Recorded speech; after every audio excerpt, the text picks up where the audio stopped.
All right. Fundamentally, obviously, I don't think it's good that anyone, dies because of debating on what they believe in. Do you mind if I throw in a couple questions as you go through? Yeah, that's fine. Okay, so I just want to throw in a question now because we want to question the assumption so that we can build into your conclusion. Yeah. So you stated that you don't think it's good that anyone dies. Yeah, and especially in the way Charlie Kirk did.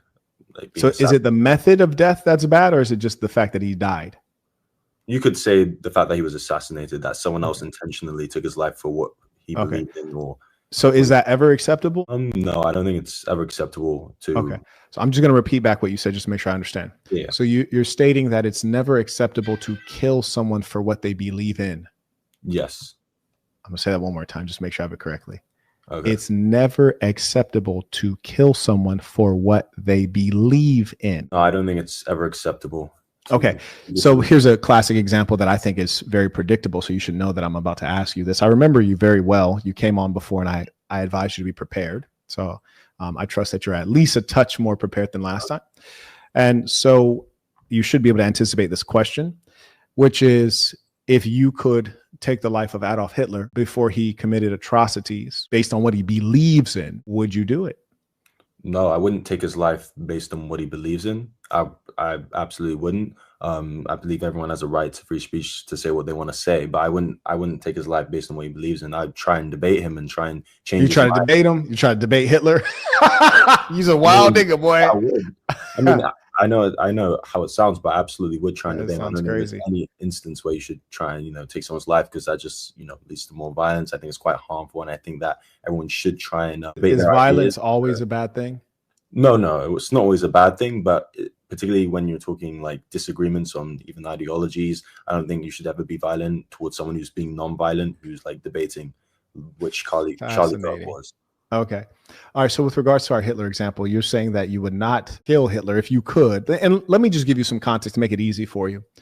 If you could take the life of Hitler and suffer no consequences whatsoever, except the only consequence being you would remove someone from the earth who's very wicked and very influential, you would not take his life. I know how it sounds, but it's just, I mean, I think most people in that scenario, if you were there, for example, a lot of people bring up when Hitler was maybe a baby. If you were there, could you actually do that to a child or a baby without, I mean. No, he's not a baby. Let's just say that he's 25 years old. So he's a proper adult. Not only that, he's been in the military.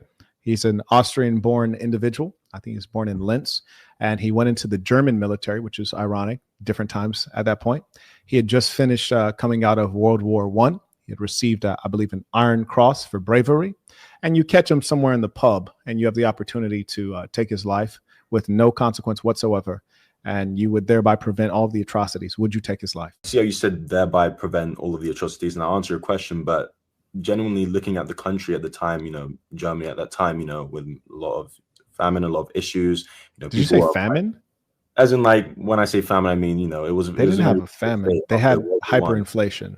Yeah, hyperinflation. But people were struggling. They're struggling to find jobs. The country was in quite a poor state. I feel like there would have been someone else who would have risen up. I think he was created by the circumstances in which he arose in. So I feel like I'm not sure. Let's engage that for a moment. You failed to answer a yes or no question, which is fine. But let's engage your suggestion. There's no doubt that there are certain individuals that they're not created by a time, but they step into an epoch, into a moment in history, and they're able to achieve extraordinary things by their unique mix of natural gifts and skills. Vladimir Lenin is one such person. Adolf Hitler is another.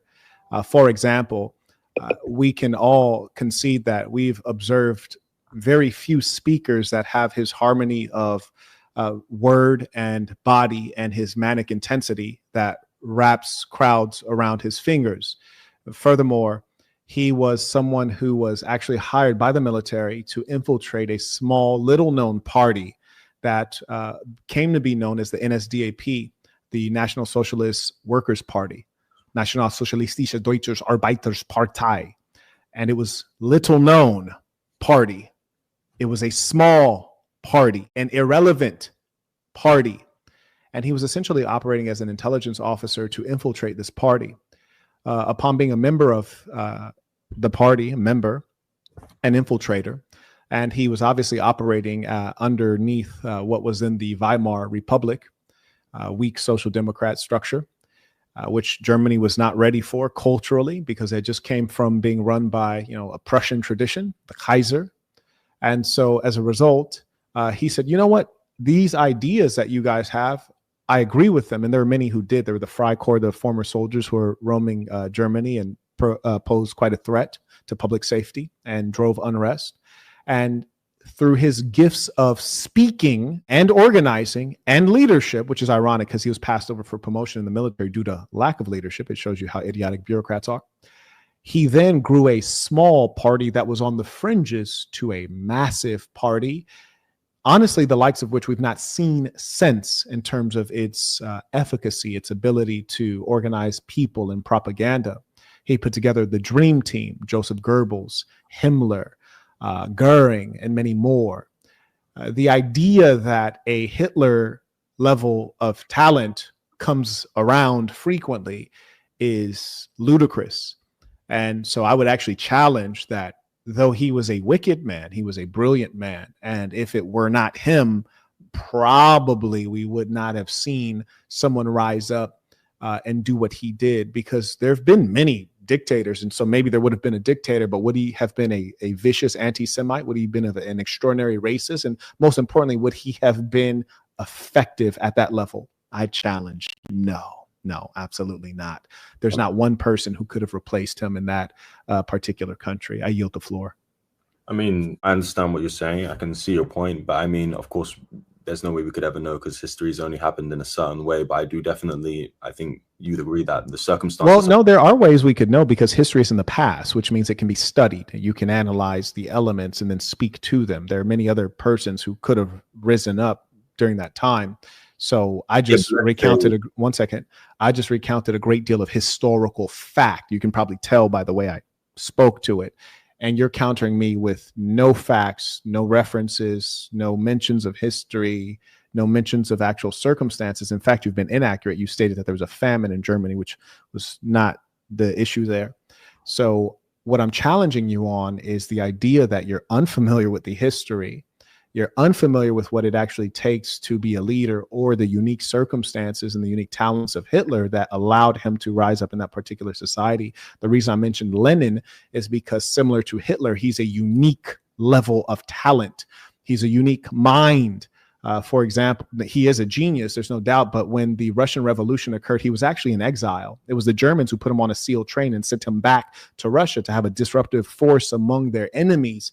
And he took over the revolution from the Soviets because he was that good of an ideologist and as an organizer and an influencer. And then he built the foundations of what still affects us today. He was unique, which is to say the revolution had already occurred without Lenin.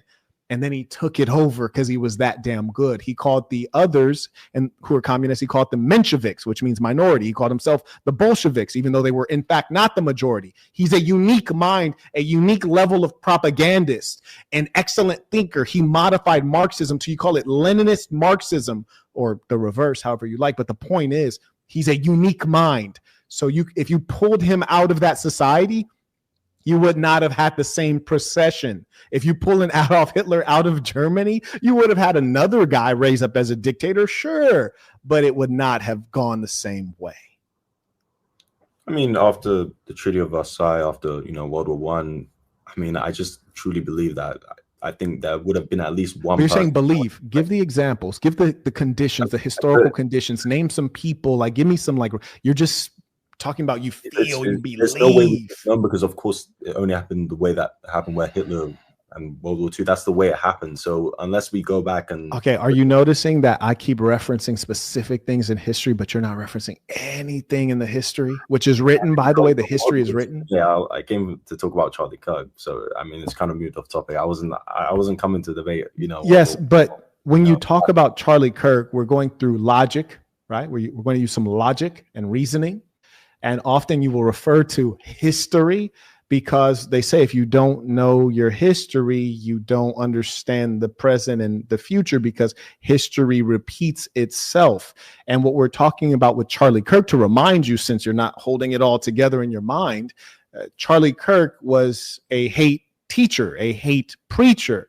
And in as much as that's the case, I'm telling you that in history, we've seen before what happens when you allow a hate teacher not to be killed when they are small and ineffective, but when they grow in their influence, they can create lots of trouble, mass murder. So I'm saying to you, maybe this is a situation wherein we prevented a Hitler, we prevented a Pol Pot, we prevented these kinds of. Do you know who Pol Pot is? Yeah, he orchestrated the Khmer Rouge in Cambodia. He essentially Mass murder. Correct. mass murder. So what I'm pointing out to you is that maybe it was the prevention of that. But you not being steeped in history, you're unable to track the arguments because you're not familiar with the history. And then what's worse, in your inability to track the history because of ignorance, which is a choice in 2025, then you cannot apply the lesson to the present and understand how Charlie Kirk, being a hate teacher, could evolve into something that's even more detrimental for human society, particularly Black folks in America, which you're not a Black person in America, right? I'm not, but okay, right. So probably you're a little bit more disconnected from the threat because it's not as familiar, because you would have had to study the history. You maybe have never had a grandmother who was beaten by racist white folks in the South, or even an uncle that was beaten by a racist police department, not in the South, in San Diego. So you don't maybe have a Fingerspitzengefühl, nor do you know the history. So you're completely disconnected and you're speculative.